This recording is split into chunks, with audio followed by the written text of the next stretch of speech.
Hi guys, welcome back to the channel. Petrol 67, not a video that I was wanting to be making today. As you know, you'll have seen the video from last week. We took the car up to Kev at JK Automotive. We found a few issues up there with some pipes, so we gave Kev the go ahead to do the work and start to get the car ready. Just some pipes had to be ordered from Germany, so it took us a bit of time to get a few things organised.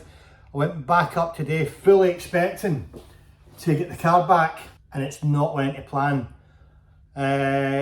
One of the pipes that goes over the back of the engine, we thought was okay. We found some corrosion on it, and sadly that pipe needs to come out, which sadly means that I need to take the engine out of the car, which is not good. So a simple service and a simple MOT is probably going to run into a bill of a couple of £1,000 maybe.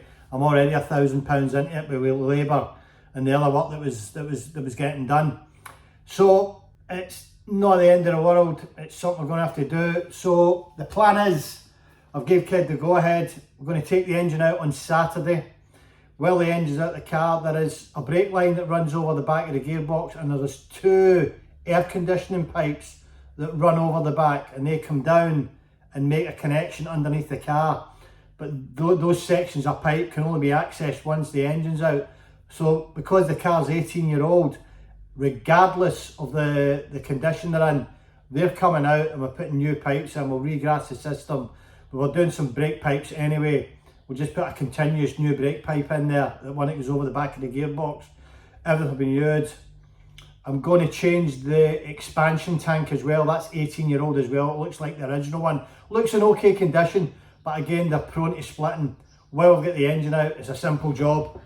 So we're going to pull that out as well and put a new expansion tank in. The other job we're going to do is the oil separator. That again is an engine out job, and it'd be suicide and crazy not to change that while the engine's at the car. We're paying for the labour, we're paying for Kev's time, so we're just going to do it. We're going to do everything that needs to be done. There's a few other pipes at the top of the engine as well now that I'm just going to get out of the car. I've never scrimped on this car since the day I bought it. If the car needed it, the car got it. I'll try and insert a few bits of video below from last week where we sort of discovered the pipe on the passenger side was the one that looked like it was giving us a problem. And it's the driver's side one, so the pipes clip together, they clip into each other, and we couldn't get it apart. And the sort of main pipe that runs up the back of the engine, that got damaged today because the pipe wouldn't separate. It's basically welded itself together just through time. We thought that was going to come apart okay. It looked okay on the outside. Obviously on the inside it wasn't as good, so we're not going to mess about. So I'm actually just waiting on Kev just now getting back to me with a list of the prices for all the parts that we're going to need. So I am going to go up there on Saturday and do a video because it's quite a big job, an engine out. I've never had an engine out of 911. So I'm going to go up there on Saturday and we're going to take the engine out. So that's the plan. You can see behind me my Audi convertible. I've had it in the garage because the Porsche's away. I've done a little bit of work to this. I was planning last night, I put into a buy basket, I put some new alloys and I put some new suspension for this car, and I was going to push the button on it last night. I held off last night and I'm glad I did, because that money now is going to need to go into the 911 and get the 911 back in the road. So the Audi, I want to bring the Audi onto the channel. It's a really nice car. It's a limited car. It was a 2 litre TDI. We've had the car chipped. It's running about 225 brake. It's on 19-inch alloys. I picked some really nice new alloys out for it last night. But sadly, the work on the 911 has sort of paid to that for the time being. I need to find the funds and fund getting the 911 back on the road again. As I've told you guys before, I'm taking the car to Germany, so it needs to be right. So any modifications on the Audi are sadly going to have to wait just now. I'm not going to do a video on the Audi. I've been around cars all my life, so I've never machine polished a car properly myself. So I'm going to bring you a video on that. This car's got quite a lot of swirl marks on it. It needs a little bit of paintwork as well, the Audi, which I was planning on getting done as well. Again, that'll need to go on the back burner for just now. But the plan is to bring the Audi onto the channel as well, and have the Audi and the 911 as my two cars on the channel for this moment in time. And then we'll see where it goes. We may get something else, we'll wait and see. So that's it. Sadly, it's an engine out job for the 911. It's a short little video, this one. It's just an update for you guys, really.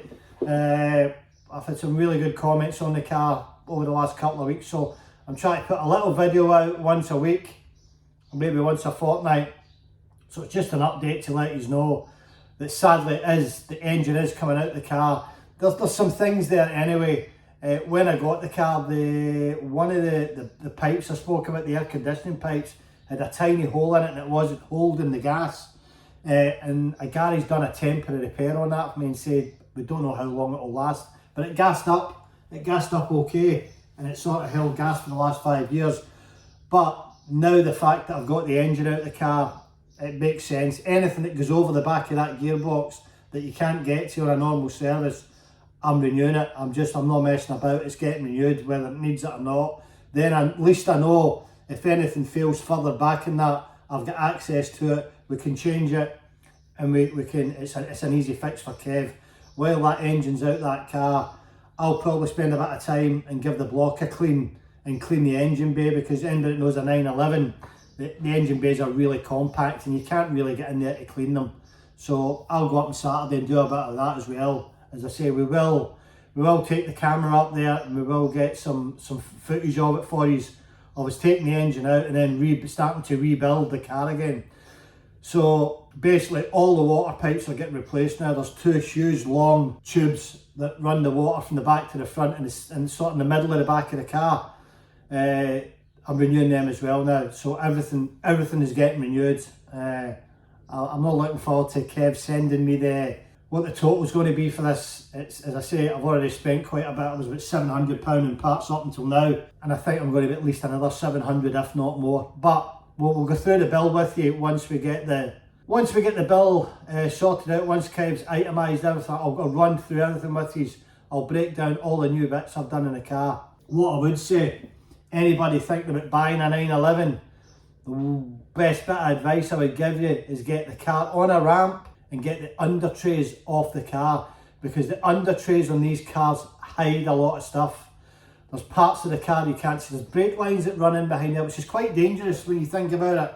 There's brake lines that sit in behind the under tray. Now, anybody knows anything about MOTs, the MOT guy cannot take under trays. He can't take any bits off the car during an MOT. So he can only MOT basically what he can see. So my advice is get the under trays off the cars every year, guys. That's what I'll be doing now. I know everything on my car now will be really, really good because we're at it this year. So I'll maybe leave it next year and it'll be a second year before I take the trays off. But that will be my plan. Every couple of years, the under trays, I will take them off.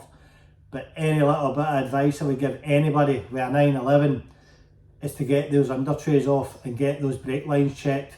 Because mine were just showing signs of corrosion just where they clip onto the body. The actual rest of the pipes were fine. There's obviously that part where it clips onto the body and that's retaining a little bit of moisture, and it was just causing a little bit of corrosion. So all new brake pipes with Porsche, we're no messing about. So we're going to keep this one nice and sweet, guys. It was just a little update for you that the engine is coming out of the car on Saturday. I'll go up on Saturday and we'll spend a bit of time. We'll make a nice video on that on Saturday for you. Once again, thanks for the support, guys. I'm beginning to get quite a few followers. We're slowly getting there. I could do with getting to 1,000 quickly, getting the hours I need and getting monetized on the channel so I can begin to fund this a little bit better, because it's becoming expensive now, and I really want to do some nice things to this Audi as well. It's a really nice car, it drives really well. This sort of limited car, it was the end of the run, so they threw a load of extra on it, lowered suspension, nice alloy wheels, which I was going to replace and get some nice new ones for. But anyway, that's a story for another day. Take care, guys. We will be back with another video next week when you will see the engine completely out of my 911.